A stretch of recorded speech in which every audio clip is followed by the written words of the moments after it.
Hello, my dear students. Myself, Anjali. Welcome you in the social science class of grade 6.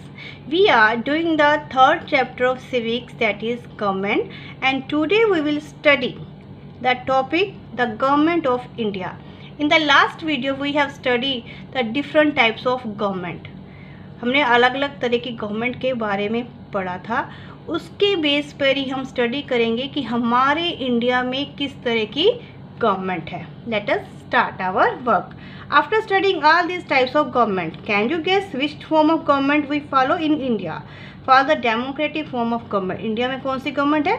Democratic form of government. कैसे, अभी हम study करेंगे. We have a government of the people, by the people, for the people. Our constitution as well as our government ensure various rights and freedoms. There is a transparency in our system. In order to run the country smoothly, India has a federal structure of government. There are various levels and organs of the government. What is the meaning of this? जो India में जो government है वो कौन सी है? Democratic है.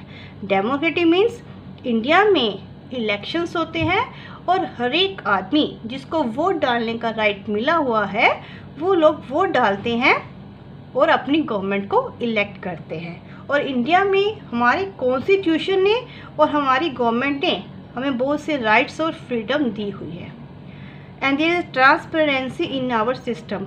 और हमारे सिस्टम में गवर्नमेंट कैसे काम करती है, कैसे वो पॉलिसीज़ बनाती है, कैसे कोई बिल लॉ बनता है, सारा काम जो भी होता है गवर्नमेंट ऑफिस का काम भी, हर एक काम में ट्रांसपेरेंसी है, यानी लोग उसके बारे में जानकारी इंफॉर्मेशन ले सकते हैं. In order to run the work smoothly, अगर पूरी कंट्री का हम चाहते हैं कि काम अच्छे से स्मूथली चलता रहे तो हमने इंडिया में फेडरल स्ट्रक्चर को अपनाया है. फेडरल स्ट्रक्चर मीन्स हमारे इंडिया में अलग अलग टाइप की गवर्नमेंट है, हर एक लेवल पर गवर्नमेंट को हमने बनाया है. सेंट्रल लेवल पर भी है और स्टेट लेवल पर भी अलग अलग गवर्नमेंट है, पर दो सब गवर्नमेंट एक दूसरे के साथ कोऑर्डिनेशन में काम करती है. And organs of the government, और डिफरेंट ऑर्गन्स बनाए हैं. We have 3 organs of the government in our India. Now we will study the level of the government and the organ of the government. Level of the government. India is a very big country. It is very difficult to manage and govern such a huge country through a centralized authority. India एक बहुत बड़ी country है, population भी ज़्यादा है, तो ये बहुत डिफ़िकल्ट है कि हम पूरी कंट्री को सेंट्रलाइज अथॉरिटी मीन्स एक गवर्नमेंट जो हो, सेंट्रल लेवल पर गवर्नमेंट हो, वो पूरी कंट्री को रूल कर सके. It is very difficult because हर एक जगह पर पूरे एरिया में सब लोगों की नीड्स अलग अलग होती है, उनकी प्रॉब्लम्स अलग होती है. तो एक सेंट्रल गवर्नमेंट जो हो वो सबकी प्रॉब्लम को सॉल्व नहीं कर सकती. So in order to administer it efficiently there are 3 levels. तो हमारे इंडिया में 3 लेवल्स गवर्नमेंट है: local, state, national. Local level means village level पर हमारी अलग गवर्नमेंट है, सिटीज़ में हमारी अलग गवर्नमेंट है, स्टेट लेवल पर भी गवर्नमेंट है और नेशनल लेवल पर भी गवर्नमेंट है. द विलेज और town is administered by the government at the local level. जैसे विलेज में पंचायत होती है, टाउन्स में म्यूनिसिपल कॉरपोरेशन होती है जो उस एरिया के काम को संभालती है. विलेज में उनके लोगों के वेलफेयर के लिए पंचायत काम करती है और टाउन्स में म्यूनिसिपल कॉरपोरेशन म्यूनिसिपैलिटीज़ काम करती है. And state level looks after the entire state. और स्टेट लेवल पर जो गवर्नमेंट होती है पूरी स्टेट का लुक आफ्टर करती है, पूरी स्टेट की नीड्स को फुलफ़िल करने की कोशिश करती है. जैसे हमारी 28 स्टेट हैं तो हर एक स्टेट की गवर्नमेंट अलग अलग है. राजस्थान में अलग है, महाराष्ट्र में अलग है, पंजाब, हरियाणा, उत्तर प्रदेश, सबकी अलग अलग गवर्नमेंट है और वो अपनी स्टेट्स के वेलफेयर के लिए काम करती है.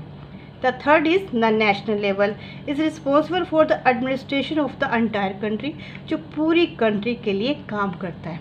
क्योंकि कुछ इश्यूज ऐसे होते हैं जो पूरी कंट्री को एक जैसे होने चाहिए, जैसे communication system, banking system, defence, ऐसे जो होते हैं इश्यूज, उसके बारे में नेशनल लेवल पूरी कंट्री के लिए काम करती है. Clear? Next, organ of the government. और इंडिया में अलग अलग ऑर्गन्स हैं, तो कौन कौन से, कैसे उनमें पावर डिवाइड की हुई है. Each country has its own system of government. In our country, the executive, legislature and judiciary are the three organs.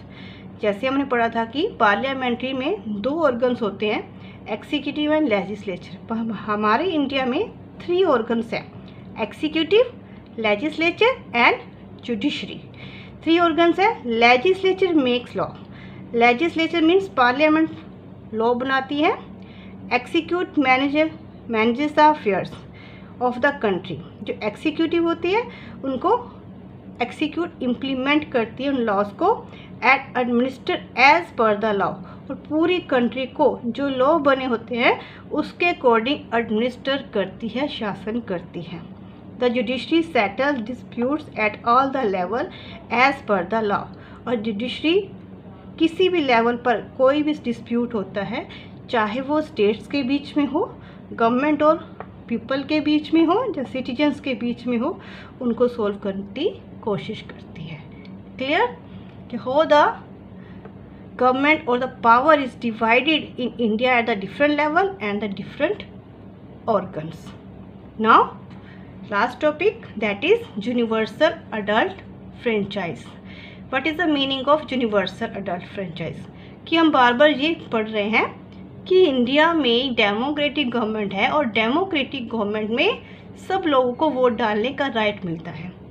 तो that is known as universal adult franchise. उसी को हम कहते हैं universal adult franchise. When an individual who is 18 years और above exercise his her right to elect representative by casting vote. अगर कोई भी आदमी जिसकी एज 18 years होती है या उससे ज़्यादा है, वो उसके पास राइट मिल जाता है कि अपने रिप्रेजेंटेटिव को इलेक्ट कर सके वोट देकर. तो उस राइट को हम कहते हैं universal adult franchise. No person can be denied the right to vote on the basis of his और her education, caste, creed, colour और जेंडर. और किसी भी आदमी को किसी भी कारण से डिस्क्रिमिनेट नहीं कर सकते, वोट डालने के राइट से हटा नहीं सकते, चाहे वो उसकी एजुकेशन, चाहे कास्ट, क्रीड, कलर और जेंडर के बेस पर, चाहे वो एजुकेटेड है चाहे नहीं एजुकेटेड, किसी भी कास्ट का हो, क्रीड का हो, कलर, जेंडर का हो, सभी लोगों को बिना किसी डिस्क्रिमिनेशन के वोट डालने का राइट मिल जाता है. Clear? I hope all of you understand what type of government in our India and also understand the chapter government. Thank you for watching the video.